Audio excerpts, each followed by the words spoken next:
In 1881, Pope Leo XIII made a decision that still haunts historians. He opened the Vatican archives to the world. Scholars arrived from Oxford, from Berlin, from Cairo. They were given white gloves, careful instructions, and access to a collection spanning 1,500 years of human history. They were not given access to everything.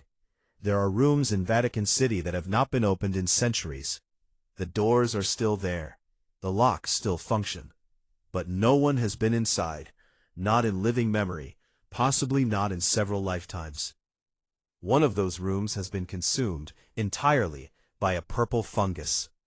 It has spread across every surface, every shelf. Every document inside has been rendered completely illegible, destroyed by biology before any human decision could be made about what to do with it. We don't know what was in that room. We may never know. And that is where this story begins. 53 miles. If you took every shelf in the Vatican Apostolic Archive and laid them end to end, they would stretch 53 miles. That number was documented in 2020. In 1969, when the last official count was taken, the figure was 25 miles. In 50 years, the archive doubled. The collection is sorted into 650 distinct classifications. Some rooms can only be accessed by a single official, the prefect of the Vatican Apostolic Archive. Others require a specific papal authorization that has not been issued in living memory. To gain access as a researcher, you need a postgraduate degree, a letter of introduction from a recognized academic institution, a formal statement describing your exact field of inquiry. Your academic credentials are reviewed, your purpose is evaluated. Then, if approved, you are permitted into a reading room.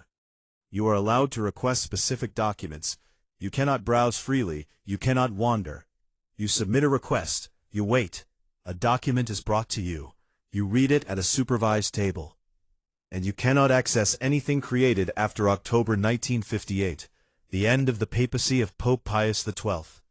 60 people per day. 200 researchers per year. For the largest private archive in human history. Ask yourself, what institution with nothing to hide requires all of that? It begins in 33 AD, when the first Christian congregations formed in Jerusalem. Their leaders kept records, baptismal registers, membership lists, copies of letters between churches, the earliest documentation of a movement that would reshape the next 2,000 years of human civilization. As the Church of Rome consolidated power, the Pope became the official guardian of all church documentation. For centuries, these archives were scattered, hidden across Rome in response to invasions, political upheavals, the execution of popes by Roman emperors. In 1612, Pope Paul V issued a decree. All Catholic Church records, from every corner of the known world, would be consolidated in a single location, the Vatican. What arrived over the following decades was staggering. The archive contains a letter from King Henry VIII to Pope Clement VII, requesting the annulment of his marriage to Catherine of Aragon. Alongside it, the love letters Henry wrote to Anne Boleyn. Sealed, signed, never delivered. He kept them for 500 years. There is a letter from Mary, Queen of Scots, written the night before her execution, begging for intervention, for rescue, for a word from Rome that never came.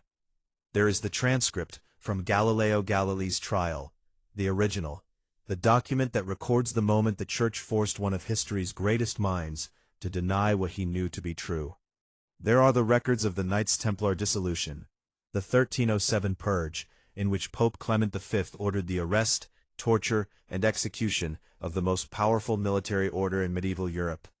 The documents include the Chinon parchment, discovered inside the archive in 2001, which revealed that Pope Clement had privately absolved the Templar Grand Master Jacques de Molay of heresy, while publicly allowing him to be burned alive.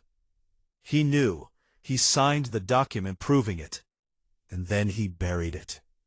All of it, in a room, under lock. But here is the question that no official answer has ever fully resolved. Why 1958? The Vatican's stated policy is a 100-year restriction on documents, to protect the privacy of anyone mentioned who might still be alive. A reasonable policy. But the cutoff is not 100 years ago. It is 1958, the death of Pope Pius XII. Hitler's Pope. That is not a modern insult. That is the title of a 1999 biography by British historian John Cornwell, a Catholic himself, documenting the evidence that Pius XII maintained a deliberate silence during the Holocaust, that he possessed intelligence about the extermination camps, that he chose institutional survival over public condemnation. In 2020, Pope Francis made an unprecedented decision. He opened the Pius XII papers, decades before the standard policy would have required it. What the researchers found was complex. There were records of quiet back-channel interventions to save individual Jews. There were also documents confirming that the Vatican received detailed intelligence about the deportations as early as 1942 and chose not to speak publicly. Historians remain divided, but the full picture has still not been assembled. Not every file has been processed. Not every folder reviewed. What we know for certain, whatever is in those documents, was considered sensitive enough to be sealed for 62 years after his death. Then there is the question of the Gnostic Gospels. What most people were taught is that the Bible is the complete record of early Christianity. That is not accurate. There are dozens of Gospels, accounts of Jesus' life, teachings, and death, that were excluded from the canonical text. Some were excluded by committee decision at the Council of Rome in 382 AD. Others were lost. Some were destroyed. Some, according to several historians, are in the archive. The Gospel of Mary, the Gospel of Philip, the Gospel of Thomas.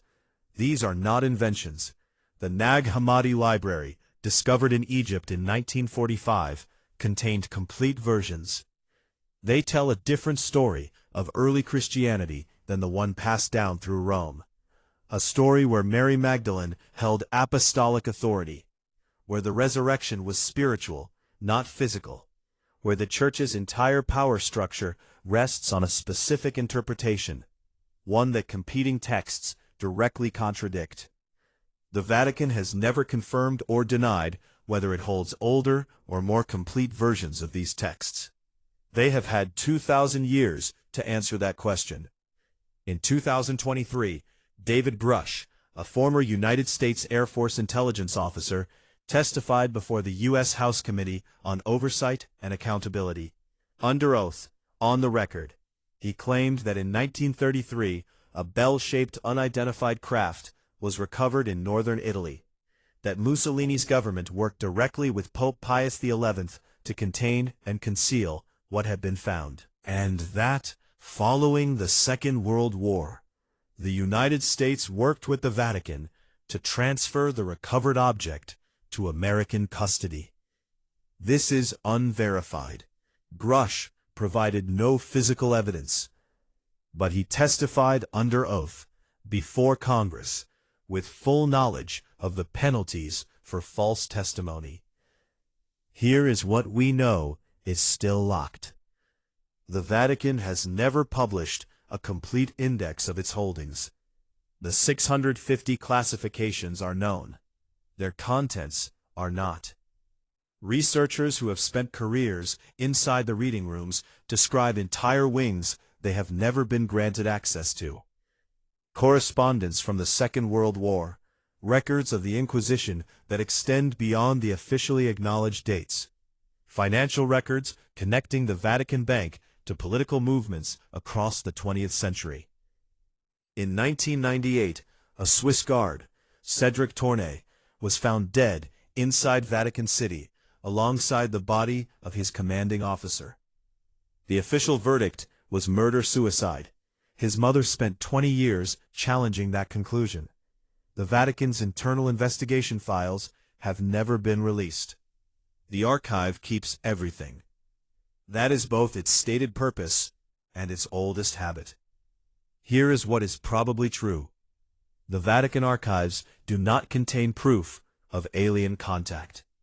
They probably do not hold a suppressed gospel that would collapse the Catholic Church overnight. The purple fungus room almost certainly held financial records, not heretical scripture. But that is almost beside the point. What the archive does contain is 1,500 years of humanity's most consequential institution, making decisions about war, about truth, about who lives and who dies, and recording those decisions in documents that most of the world is not allowed to read. The letters from kings who started crusades, the pardons sold to fund cathedrals, the silence kept while empires committed atrocities, the private absolution of men burned publicly at the stake. The archive is not hiding a secret of the universe. It is hiding the record of human power. And human power, given enough time, enough walls, enough locked doors, always finds a way to remain hidden. 53 miles of shelves, 200 researchers a year, and one room, sealed, consumed by fungus, that no one has entered in centuries. We may never know what was in that room, but someone decided it needed to be kept. This is the buried archive. Every week, we open a file that was never meant to survive. If this is the kind of history you've been looking for, subscribe. Drop your theory in the comments. What do you think is really inside those sealed rooms? I read every single one. The next file is already being prepared.